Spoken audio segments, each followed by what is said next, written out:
All right, music fans, I'm going to share with y'all today one of my favorite stories ever about one of my favorite artists ever, the Piano Man.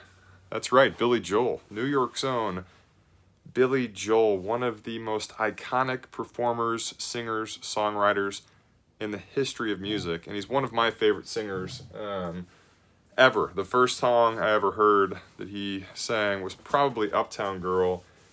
And this was in my mom's car. My mom would rotate between Elton John and Billy Joel, and I would play the piano in the air, never in real life. But anyway, I think in life, as you get older, you start to discover the things that are worth spending money on. I think that it's good to every once in a while spend money on a good meal, maybe on a nice hotel room, but I think the one thing that you can just spend money on and never second guess the investment, no matter how ridiculous the cost is a concert ticket. And I think at concerts, it's only appropriate, especially at your favorite artists, to sit front row.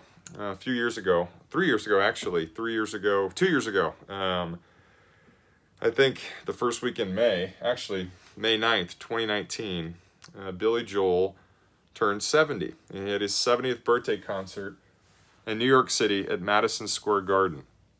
Very long story short, I got on one of those third-party ticket websites like a StubHub, Ticketmaster, SeatGeek, one of those. And on a whim, I decided to go up to New York City by myself and go see Billy Joel's 70th birthday concert. Front row, dead center. A buddy of mine is in Billy Joel's band. Got to go before and kind of talk with them. Did not get to meet Billy Joel, #yet. But felt like I was part of the experience. So anyway, long story short, concert starts. Everyone is going crazy. It's my first time at Madison Square Garden, which was an experience in itself. My only mistake is I stayed at a hotel directly across the street, and I was on TV the next day, and that was not fun. Anyway, concert starts. Everyone is loving it. He opens the show with Big Shot, then he gets into My Life, and then a couple songs into it, Brian Johnson, the lead singer of AC/DC, who took over for Bon Scott when Bon Scott died, comes on, starts sending them happy birthday messages. It keeps going. And then all of a sudden, right after She's Always a Woman, you know, that song that is just about how women are kind of woohoo, but they're also just God's gift to us crazies. I look over and I was like, that guy looks familiar. And he's got an accent. That's Peter Frampton.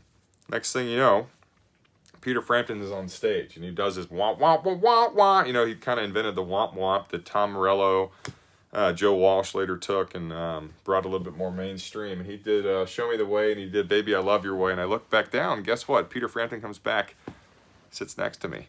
I don't really talk to him yet, but we had a moment. Concert continues and I did what every good fan does.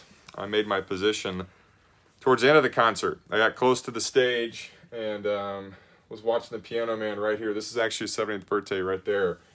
Watched it all the way to the end where he went from We Didn't Start the Fire, Uptown Girl, and then he ended the night with You May Be Right, You Think I'm Crazy, but it might just be crazy that you're looking for. Show over. Bingo. After the encore, and I look up, I was like, wait a second. Frampton, you in? He's like, yeah, I'm in. On top of Billy Joel's piano was this set list. I don't really know if you can get that close to it. Right there. That set list. Paul McCartney talked to him. Brian Johnson talked to him. Garth Brooks, who did an incredibly epic concert with him, I believe at Shea Stadium, not Yankee Stadium. And that's right, ladies and gentlemen. That set list right there was handed to your mustache pal right here by Peter Frampton. How about that? Peter Frampton, who sings the greatest live album of all time called Frampton Comes Alive, gave me Billy Joel's 70th birthday concert set list, and that's a story. Thank you, Piano Man. Thank you, Peter Frampton. And if y'all are still watching this, thank y'all. Stay tuned on Roger's Music Tour for more music stories, more music memorabilia, where eventually I'm going to go around and show y'all all of these pieces. Maybe next we'll talk about this Jimi Hendrix piece right here, which was one of the last times Jimi Hendrix ever traveled to Italy. This was his roadmap that he signed for a fan. Look at that. Tupac, Sting, Jimmy Buffett, Otis Redding, Prince, Jimmy Buffett, Van Morrison, Sam Cooke, Wilson Pickett, Don Henley, Joe Walsh, Joe Diffie, Jack White, Phil Collins, Lionel Richie, Shania, Don Henley, Little Richard. A lot more. Rogers Music Tour. Stay tuned.